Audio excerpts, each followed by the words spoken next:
हे एक पॉईंट असा असायचा की बाहेर जेवायला जाताना खर्च किती होईल याचा विचार मला पडायचा.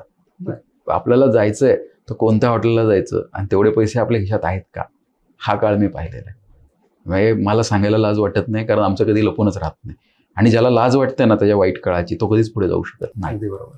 म्हणजे एक मोमेंट असा होता, आमच्या घरात वाटण्या झाल्या होत्या, कोविड काळ होता आणि ह्याच्यानंतर आम्हाला रिवाईव्ह व्हायला, शेवटी स्टेबिलाईज व्हायला खूप टाइम लागला होता. बरोबर. आणि आमचेच नाही, या देशातले अनेक कुटुंब डिस्टर्ब झाले होते.